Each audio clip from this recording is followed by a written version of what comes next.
So it's sanded down now, and I did some filling on the inside so it's more comfortable. Probably put some padding in there so you can wear this thing. Now I'm just gonna do a quick top coat, or sorry, primer coat. I'm gonna go dark on this one just because I'm gonna move from dark to light. So I'm gonna go with like a dark gray.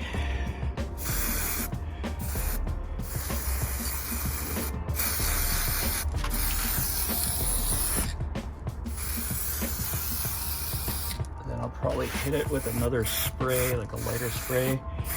Not all the way to white immediately. So I'll probably go in by hand and go in with a white. Just hitting those sort of upper parts. All right, let's see how that comes out. All right, now that that's dry, so we got a nice sort of dark gray coat on this thing. I'm gonna hit it with some Citadel Xandri dust to give it a sort of sandy brown undercoat. This is a little hard to do while I get the idea here. Just spray this whole thing down. Right, so it's gonna keep, basically it's gonna have layers. It's gonna have this sort of lighter layer, and underneath it's gonna have that darker layer to give it a little bit more depth. All right, so I'm gonna put this camera down for now and finish this off. All right, that's what it looks with the bottom gray coat, and then the Xandri dust coat. I mean, traditionally, this is super white, super glowy. We'll get to the white in a minute, but I wanted also to have a little bit of a dirty look, a little bit of a sandy look, to give it a little bit more depth. And then you can see these cool little like stitching and the crescent as well. All right, so we'll get to the next step. So I'm gonna give it a lighter coat again, probably like a very light gray, before I hit it with the white, and I'll probably do the white by hand.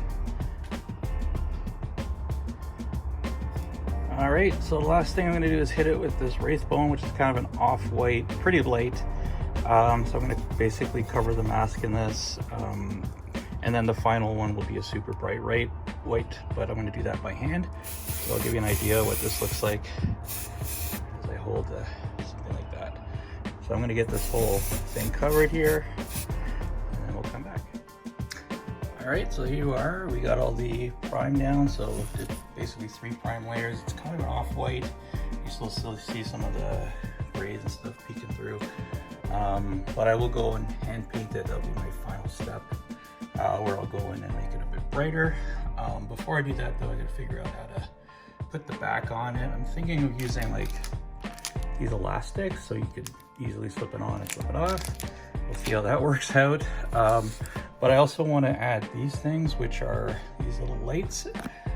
So they're gonna go in the eye sockets, so I'll be able to make them glow just by flicking them on and off. They are straight and they're kind of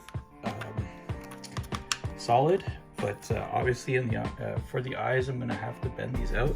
So my plan is to use this hot air gun or heat gun to slowly melt it and mold it onto the inside of the eye, and then essentially attach it to the inside, probably with a hot glue gun or something like that. So we'll see how this works.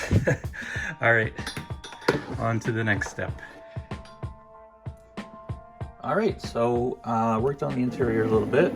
So as you can see here, what I did for the back, because there's no way you could sort of stick your head in there without moving it, is I put a little hinge with just some hot glue, and I put in a couple of elastics so it's bendable. And then right at the seams I put a couple of magnets so that when it does click in, it actually finds the right spot where it lines up with the rest of the helmet.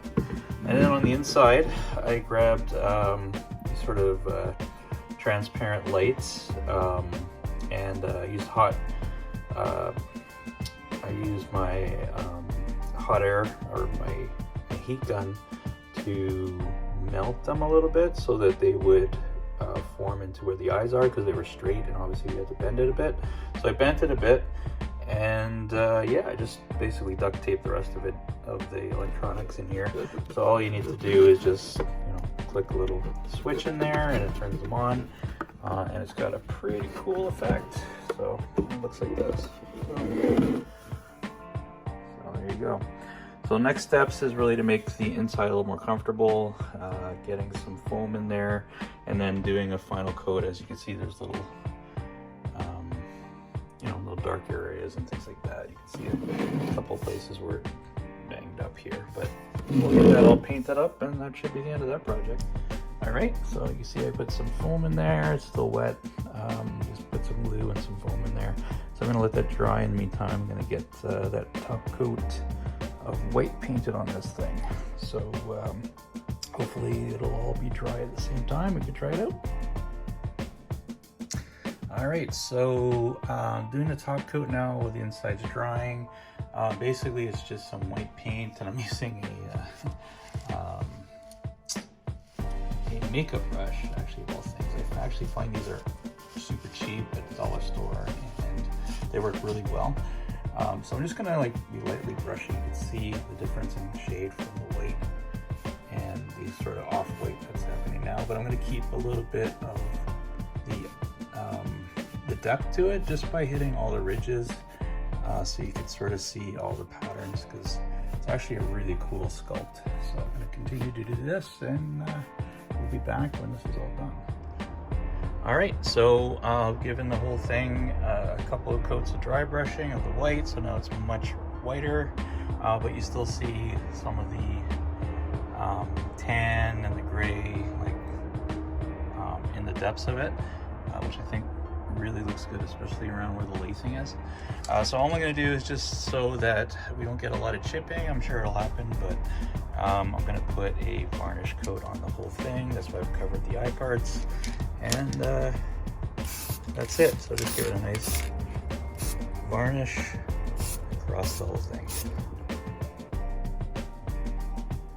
All right, there it is, finished product. Fits pretty nice, no wobble. Pretty happy with it. I can see just fine. There's a little bit of outline, but I think that's to be expected. But yeah, really happy with it.